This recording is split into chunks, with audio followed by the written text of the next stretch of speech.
What's happening, good people? Welcome to the channel. I'm Wes, aka Mr. Budget Watch, and today we're going to be taking a look at this Seiko Samurai.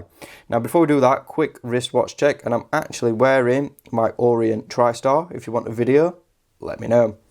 This watch was provided to review by the watch shop. It does have to go back to them, and I'm going to be completely honest, as you've seen by the title. Now before we get into the review, let's roll the intro.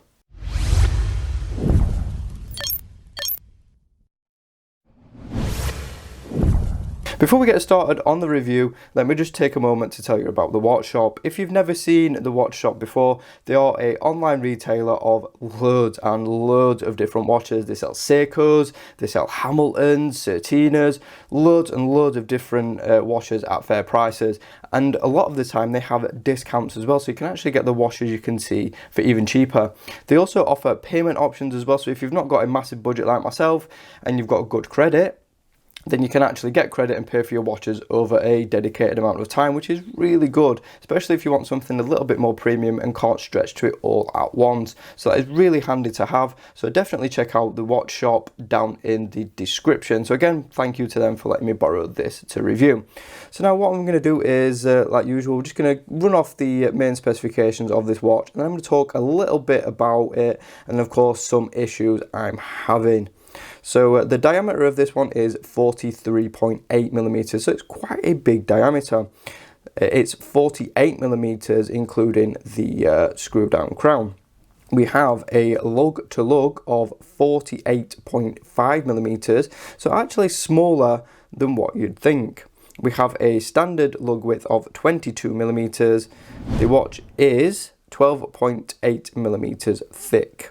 We have a sapphire crystal with AR coating, a 316L case, a screw down crown like I mentioned already, and a screw down case back, 200 meters of water resistance, and it weighs 122 grams on this supplied silicone strap. So now we've got all that out of the way, let's talk a little bit more about it. And in my unboxing, I was absolutely blown away by that dial, and I still am. I absolutely love it. It's got this like metallic sheen to it, and it just catches the light so beautifully. You can also see we've got the little manta rays on there, and the design work looks a little bit like the ocean, of course, with it being a save the ocean. So it is a Prospex watch, and yeah, it's a proper dive watch, but it's so beautiful. Just that dial alone is just like a real standout feature of this watch, and it is just stunning. I love the shade of blue that they've used, and it sort of transitions. You can see it like it goes pale and it gets slightly darker the further down the dial you go, and that sort of just represents the sea. Obviously it's lighter at the top, and then the further deeper down you go, it gets darker and darker as the sunlight can't penetrate that deep down.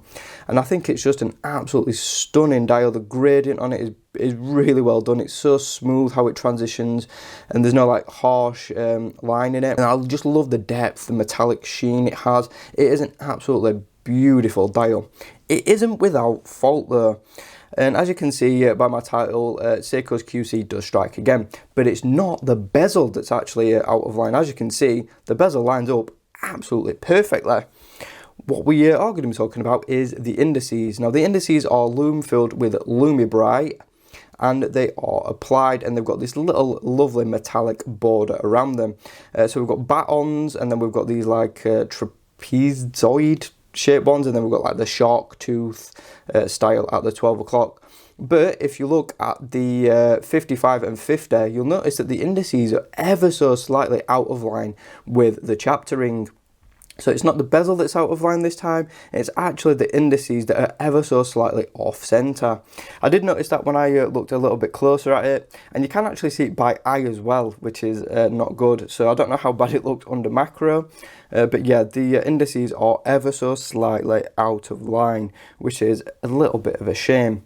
So moving on up, we do have a sapphire crystal with AR coating, and we've got that little cyclops at the 3 o'clock to magnify the date window.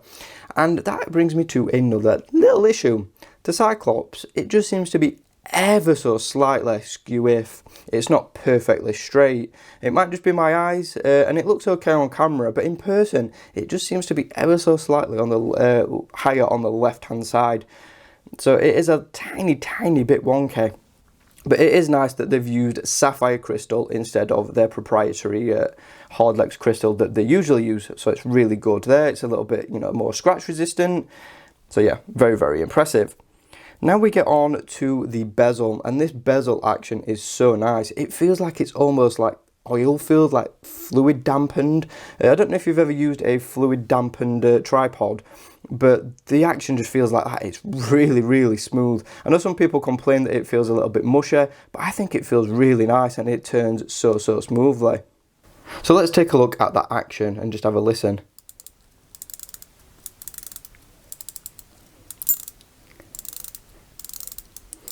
Very, very nice. It's really nice and smooth. The grip is nice on it as well. I have noticed though that in some places you can see we do have a bit of back play. It's a little bit of a shame, to be honest, that I watch at this price point, because I've got a cheaper watch from a micro brand that I recently got, and the bezel is solid as a rock. This one, you know, is solid in places, but other places you can see there is a little bit of back play. So that is not good, but the action is so nice. I love the clicks. I just love how smooth it feels. So the bezel is really good, apart from that back play, which is, you know, a little bit annoying. So this is a 6-day click bezel, which is perfectly fine. It doesn't need to be 120. I'm just glad that it isn't 90. So yeah, that is the thing out of the way. Let's talk about the case now. And I absolutely love the case. It's just got a really aggressive look to it. So you can see we've got this area of high polish bordered by these really broad shoulders that act as your lugs.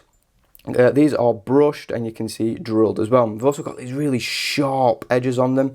Now they're really nicely finished though, so they're not actually sharp, but just the angle and the aggression of them is really nice, and it just looks, I don't know whether they've done it, you know, like sort of a samurai's armor, and which is why it's called the samurai, or whether it's the handset why it's called the samurai. I'm not really sure, but yeah, the handset is like a shark's tooth, and then this really pointed thing here, and then we've got an arrow.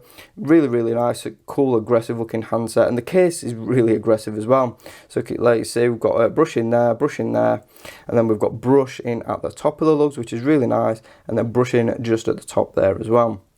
And then we've got the crown, which is really nicely with its fine knurling. Great amount of grip on this one. You can see we've also got the integrated crown guards, which again, you know, just a really angular and just add to that sort of masculine look of this watch, because it is quite a masculine looking watch. Now women could pull this off, no problem, but it's definitely more angular and sharp. But yeah, definitely, I would say it's a unisex watch. Anyone could wear it, in my opinion, as long as you've got the wrist size to accommodate it. Right, flipping the watch over and taking a look at the case back, you can see we've got a limited edition artwork on it, which is like high polish, and then we've got this really nice brushing with all your specifications, special edition, prospects, and then this down here is, I believe, I actually saw it on YouTube somewhere, that it's the date it was made, and also which batch it was in, I think. You can see it's screwed down, we've got polish, brushing. It is a very nice case back, so props to Seiko for, you know, doing something a little bit different, and, you know, making the case back a little bit more premium looking. You can see the you know, the thing here is quite deep though, but yeah, very nice looking case back from Seiko on this one. The build quality is superb as well. Everything feels really solid. The crown is proper planted. Crown guard perfect. Lugs feel solid. The case feels solid. Just that little issue with a bit of bezel back play. So now let's move on to the strap, and this is the included silicone, but you can actually get these on a bracelet, but that will run you a little bit more money. So this one is a really soft silicone. You can see we've got these like ridge design, plenty of adjustment holes. I'm actually on the third one, so there is 2 left over, and I only have a slim wrist. You can also see we've got Seiko's Wave logo there.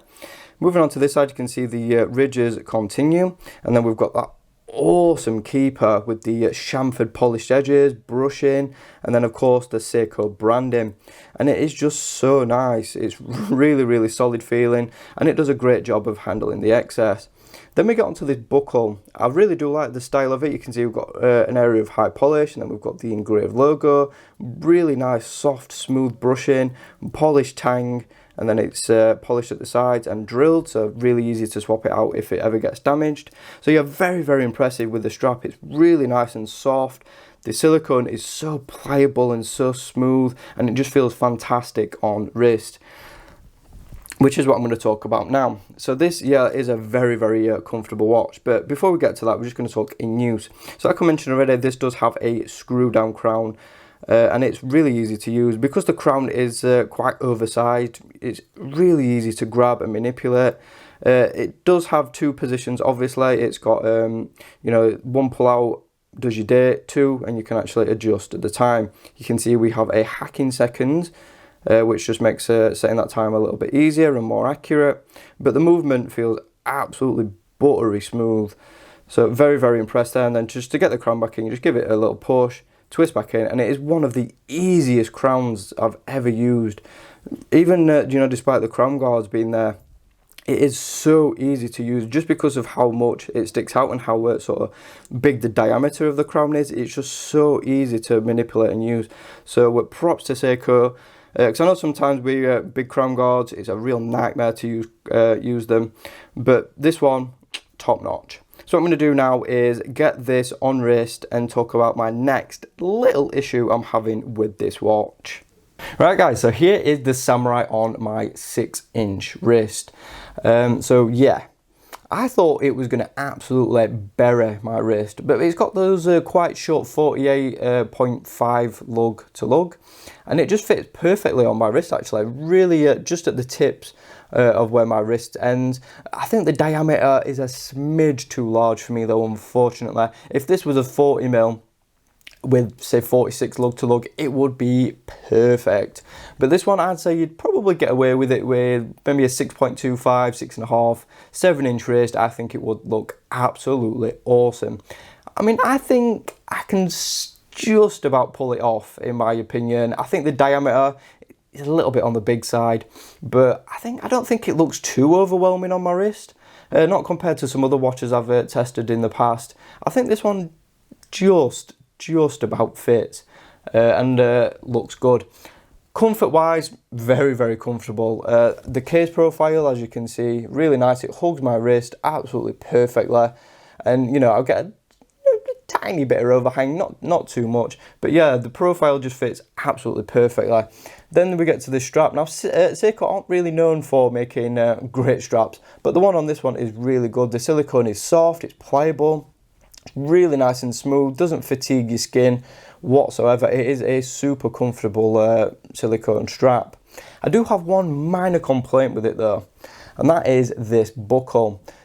Just the ends there, they really dig into your wrist. I don't know whether it's just my wrist or if other people have had that issue, but the buckle really does dig in. Now I've not got it over tight, you can just see, I mean, it's not like cutting into my wrist or anything, but just because of how the buckle is profiled, it just digs into my wrist a little bit. You can see I do have 2 adjustment holes left over, so if you do have slimmer wrists and like oversized watches, then this one will fit you on this strap. It'll probably fit down to say a 5.5-inch wrist, which is really cool.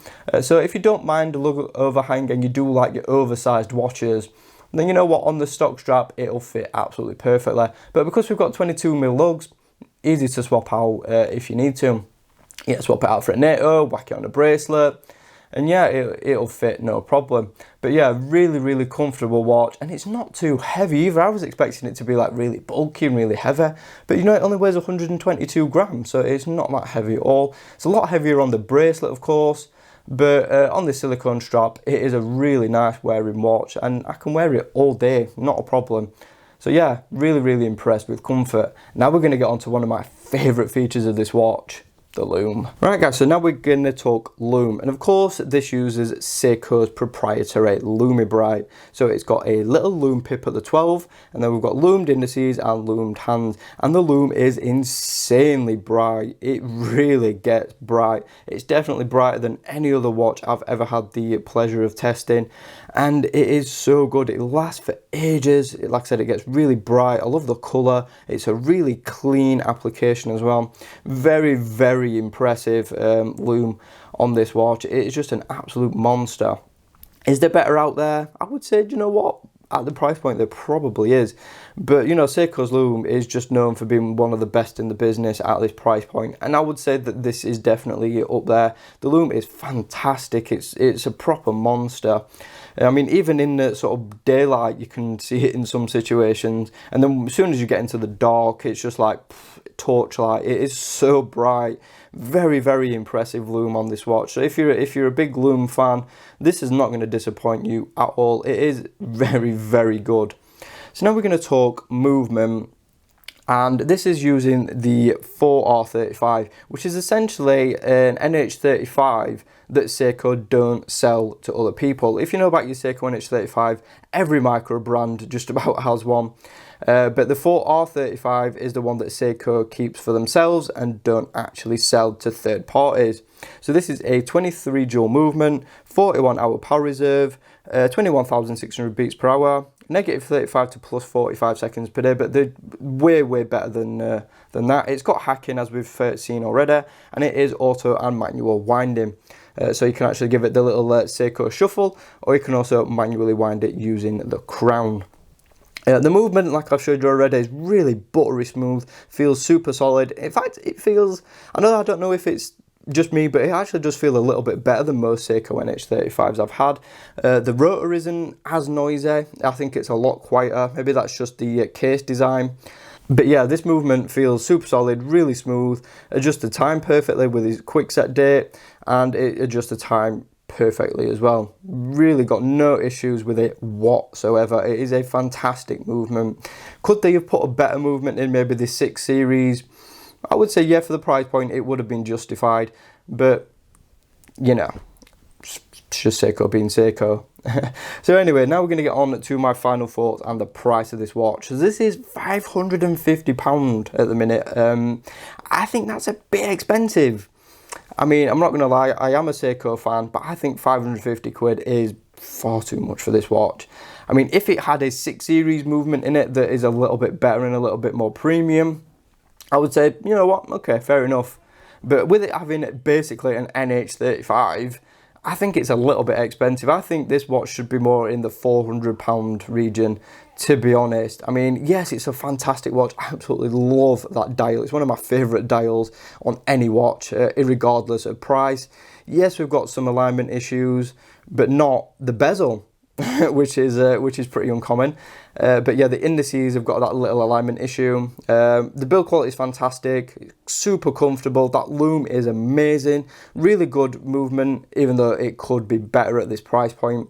So yeah, if you can pick one of these up for around 400 quid, you're laughing. 500 quid plus, it's a tough sell. But yeah, it is a beautiful watch. It's fantastic. Really one of the best watches I've ever taken a look at. But it's a little bit disappointing in places too. So thanks for watching, and don't forget to check out Watch Shop for all your watch shopping needs. Their link will be down in the description. Thanks for watching the video. Be sure to subscribe if you haven't already. Like the video if you enjoyed it. Hit that notification bell so you don't miss any uploads. And of course, follow me on social media at Mr. Budget Watch. Thanks again. I'll see you soon.